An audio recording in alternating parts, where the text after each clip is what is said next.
Hello everyone, my name is Daniela Romero. I'm a student at Royal Roads University in the program of Disaster and Emergency Management, and today I'm going to be talking to you about disaster victim identification, or DVI, and cultural sensitivity. So for today's presentation, we're going to be talking about what is disaster victim identification, what are the standards for disaster victim identification, and what is the exact process. As well, we're going to be talking about cultural sensitivity. What are the challenges within DVI in terms of cultural sensitivity? What new developments are within the DVI process, as well as key points to keep in mind, and we'll finalize with a conclusion. Okay, so what is DVI? Disaster Victim Identification, or DVI, is the organized process of victim and body recognition after a mass fatality disaster event. It may be necessary after a natural disaster like a hurricane, snowstorm, or an earthquake, or it can also follow a terrorist event, a post-war scenario, or any other case like these. The number of victims necessary for the process to be initiated depends on a case-by-case scenario, as well as the jurisdiction in charge of the process. For example, victim recognition may be necessary after a road accident of 4 and 5 victims, but it will also be necessary for a mass natural disaster like an earthquake. Disaster victim recognition does not matter the circumstances, requires high levels of forensic and other kinds of expertise that will allow for a thorough and effective process. Among these professionals and expertise are included local law enforcement agencies, specialized teams, such as photographers, laboratory experts, and others. Also, forensic medical examiners, forensic anthropologists, forensic odontologists, civil protection units for assistance of their main forensic teams, and also medical experts or nurses, psychologists, that will support the disaster victim identification teams, as the process can be very, very demanding and challenging both physically and mentally.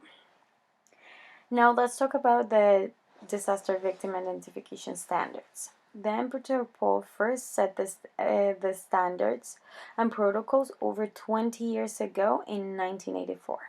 These protocols and standards are updated every 5 years and are the one and unique set of standards for disaster victim identification.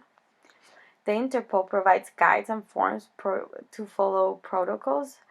It also provides help and guidance if required, and they can also deploy other global response teams to provide help to a certain affected area. For example, in the specific case of Canada, its DVI team is composed by forensic and police experts from many law enforcement agencies and other fields all over Canada. Canada's law enforcement agency in charge of DVI is the Royal Canadian Mounted Police, or the RCMP, who in the case of disaster victim identification will work together with the federal, provincial, and municipal governments. Each province is responsible of the respective DVI process, and when resources are not sufficient, then a national response will take place. As well, if necessary and if summoned by the Interpol, Canada will support any disaster victim identification process globally. Now let's dive into the process. The disaster victim identification core process follows 4 steps, as mentioned before, set by the Interpol. The first step, a disaster assessment or scene examination. At this step, the magnitude of the event is analyzed in order to start the victim identification. The second step is the post-mortem data collection. At this step, bodies are examined by experts looking at any traces that might help the identification, so they're looking at fingerprints, teeth, and collecting any DNA possible in order to find the correct identity. The third step, the ante-mortem data collection, is necessary to collect data like medical and detailed records DNA, and any other information before the victim's passing that will help out match a body with the correct identity. And finally, the fourth step called reconciliation. Reconciliation step consists of using the data post-mortem and ante-mortem data that will be cross-referenced to identified victims. Okay, now let's talk about cultural sensitivity. From that 2008 quote, to achieve cultural sensitivity, one must have knowledge of cultural differences and values. So cultural sensitivity means that we're aware that not all people are the same and that my culture is not better than any other culture.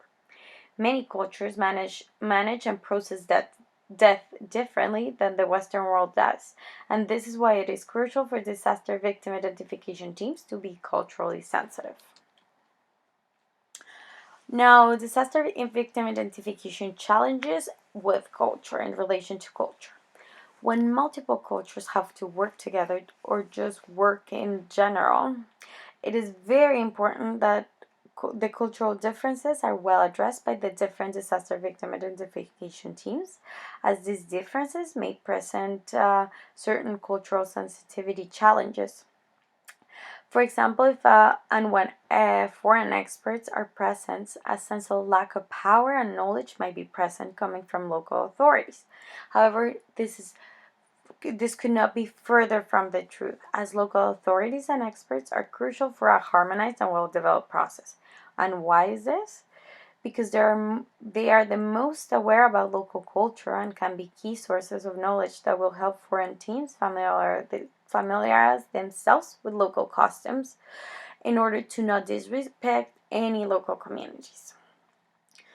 Teams must work together to ensure cultural sensitivities and that cultural sensitivities are addressed, whether it's a religious matter, a legal matter, or in general any cultural attitude or practice, to determine appropriate actions and processes.